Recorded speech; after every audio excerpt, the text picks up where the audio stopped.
Hello, once again, my comic book friends. I'm Joel from Joel's Comics Corner.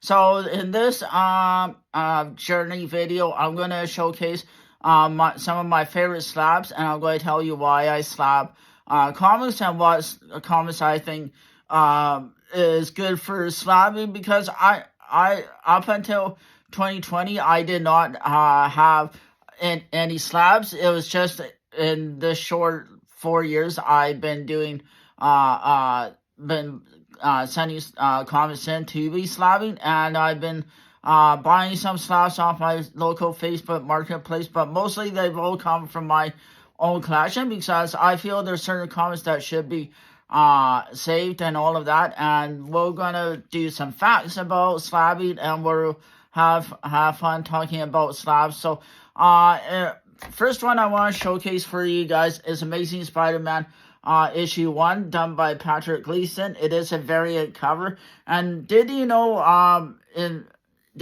that graded comics are on a point system scale from 0.5 all the way up to out of 10. So this one's 9.6 out of 10. So there must have been a few little marks that I don't not see when I was sending it. And I usually don't press, when I first did my slabbing, I was not pressing and cleaning them. I didn't know much about that at the time, but now over the last few years, I've really increased my knowledge about it. And even for older comics, I've been sending them in to get them pressed and cleaned. And I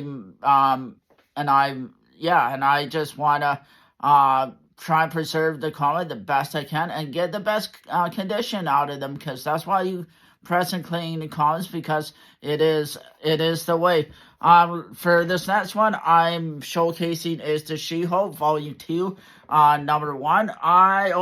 This was one of my favorite She-Hulk covers, and unfortunately it is an 8.0 because at the time I did not realize the cover was that much detached, and it's unfortunate it did bring the grade down 2 points.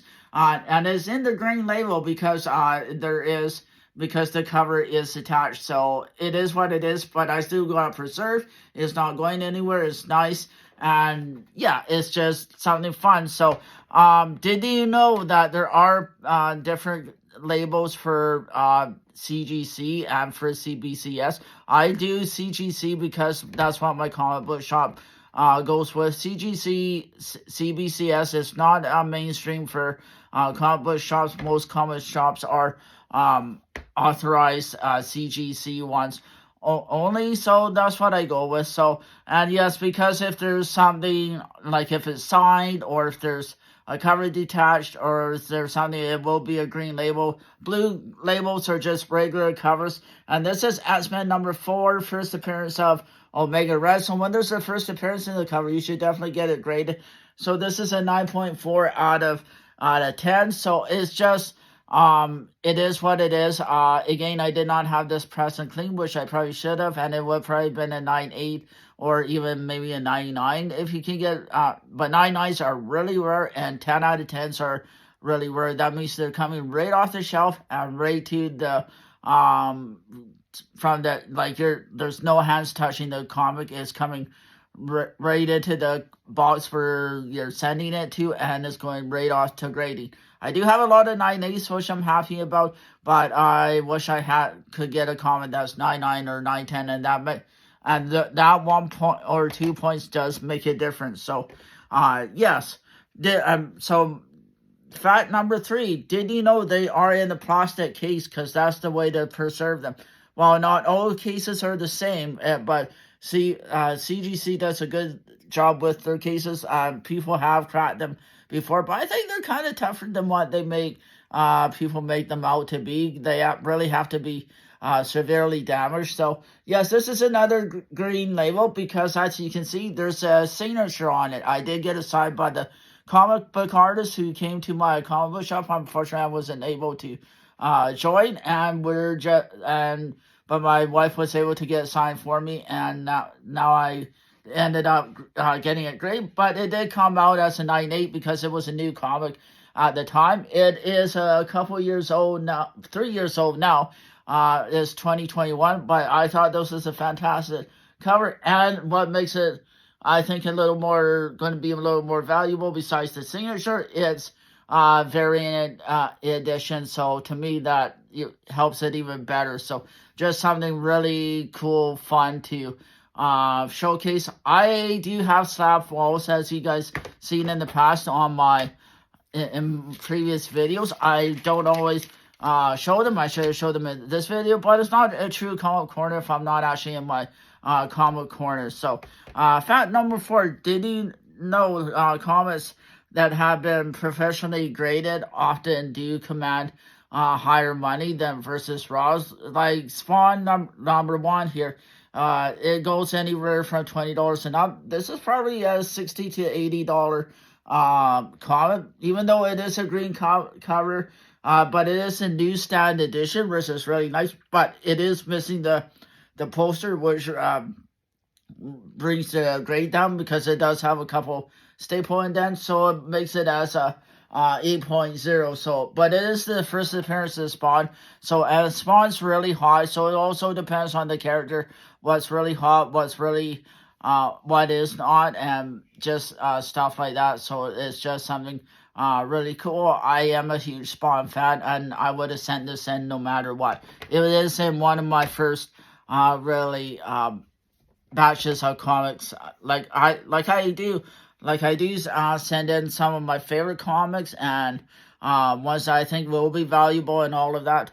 Now, Amazing Spider-Man, issue 375, this gold foil cover where he fights Venom. This has always been a personal favorite. This is my actual run from my childhood. So this is over 30 years old, and it is a 9.4. So this is from way back in 1993, and I was in grade 11 when this comic came out, and this was one of my original comics from my childhood. So yes, even comics from my childhood, I will preserve no matter what condition they're in, because they're special to me and it has meaning.